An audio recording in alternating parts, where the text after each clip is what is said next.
যে ইসরায়েলি প্রধানমন্ত্রীকে বিশ্ব চেনে এক আগ্রাসী রাষ্ট্রনায়ক হিসেবে আজ তার নিজের পায়ের তলার মাটি সরে গেছে। বিশ্ব রাজনীতিতে ট্রাম্পের উপহাসের শিকার হওয়ার পর এবার বেনিয়ামিন নেতানিয়াহু চরম অপমানের সম্মুখীন হলেন নিজের দেশেরই সাবেক শীর্ষ নেতৃত্বের কাছ থেকে। দুর্নীতি, ক্ষমতার নির্লজ্জ অপব্যবহার এবং নিজের অপকর্ম ঢাকতে দেশের বিচার বিভাগকে ধ্বংস করার যে খেলায় তিনি মেতেছেন তা এবার তার নিজের দিকেই ধেয়ে আসছে। আর এই পরিস্থিতির সুযোগ নিয়ে ইসরায়েলের রাজনৈতিক অঙ্গনে এক নজিরবিহীন বিস্ফোরণ ঘটিয়েছেন দেশটির সাবেক প্রধানমন্ত্রী এহুদ বারাক। আন্তর্জাতিক আইনকে বুড়ো আঙ্গুল দেখানো, ফিলিস্তিন ও ইরানের মাটিতে মানবতা বিরোধী নৃশংসতা চালানো, এই সবকিছুর জন্য নেতানিয়াহু বিশ্ব মঞ্চে এক নিন্দনীয় নাম। কিন্তু এবার তার অভ্যন্তরীণ রাজনৈতিক চাল চালার দিন ফুরিয়ে এসেছে।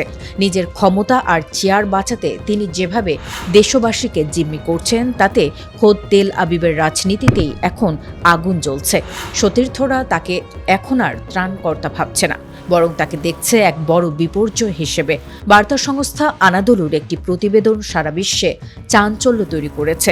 1999 থেকে 2001 সাল পর্যন্ত ইসরায়েলের শাসনভার সামলানো সাবেক প্রধানমন্ত্রী এহুদ বারাক স্পষ্ট ভাষায় জানিয়েছেন, নেতানিয়াহু যদি আসন্ন সাধারণ নির্বাচন বানচাল করার কোনো অপচেষ্টা করেন তবে ইসরায়েলের সাধারণ মানুষ শান্ত থাকবে না।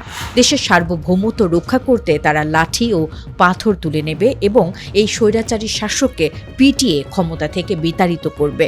বারাকের এই একটি উক্তি ইসরায়েলের অভ্যন্তরীণ রাজনীতিতে এক ভয়াবহ গৃহযুদ্ধের ইঙ্গিত দিচ্ছে। বারাক এখানেই থেমে যাননি, তিনি নেতানিয়াহুর এক অন্ধকার ষড়যন্ত্রের রূপরেখা ফাঁস করে দিয়েছেন।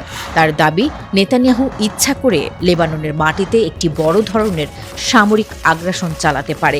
উদ্দেশ্য খুবই পরিষ্কার, লেবাননে হামলা হলে হিজবুল্লাহ এবং ইরান পাল্টা আঘাত করবে। আর দেশ যখন বড় কোনো যুদ্ধাবস্থার মধ্যে পড়বে তখন জরুরি অবস্থা জারি করে খুব সহজে আগামী নির্বাচন অনির্দিষ্টকালের জন্য পিছিয়ে দেওয়া হবে। নেতানিয়াহু এই অন্তহীন যুদ্ধটাই চান, কারণ তিনি খুব ভালো করেই জানেন যুদ্ধ যেদিন থামবে সেদিনই তার বিরুদ্ধে চলমান দুর্নীতির বিচার প্রক্রিয়া রকেটের গতিতে এগিয়ে যাবে এবং তার চূড়ান্ত গন্তব্য হবে কারাগার।